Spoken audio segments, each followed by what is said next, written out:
This 9-year-old patient was referred to me by his periodontist regarding tooth number 8.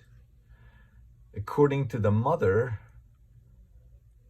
about 2 weeks ago, patient was playing with his friend on trampoline, jumping up and down, and his friend's head hit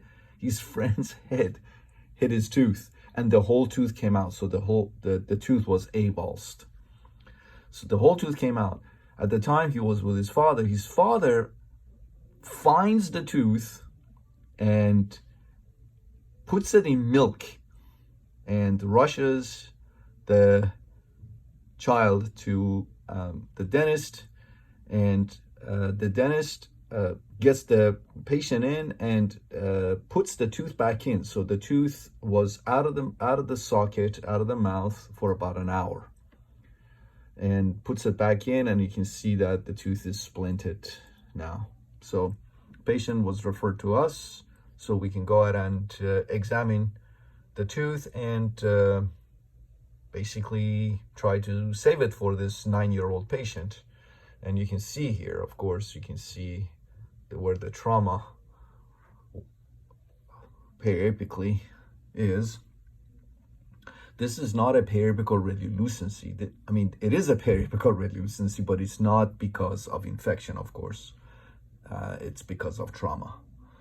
So I, of course, as always, examine the adjacent teeth, vitality test, cold test at the adjacent teeth, and also the lower anterior teeth, just to make sure that they're okay, and they were all okay. And of course, tooth number 8 was necrotic, of course. So we went over options with the mother.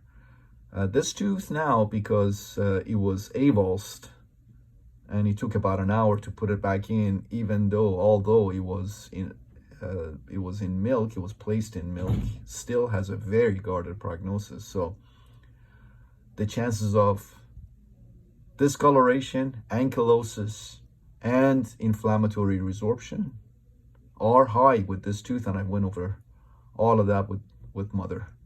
And patient's mother agreed, and of course, this tooth being her son's anterior tooth, she wanted to try to save the tooth for as long as possible, and that's what we did today.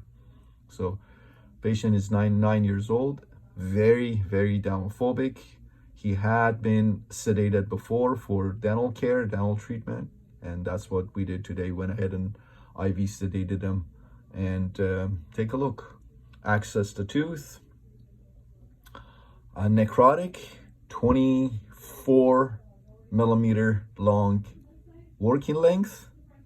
And take a look here. So apical diameter was over 60. This is white MTA, so place an MTA plug, white MTA, followed by gutta percha and sealer, and we also placed the permanent buildup using composite. As you can see, everything went great. So again, discuss the possibility of discoloration, ankylosis, and inflammatory resorption with the mother, and let the mother know that this tooth needs to be monitored by patient's periodontist, general dentist, for the next few years. And mother agreed. Patient did beautifully.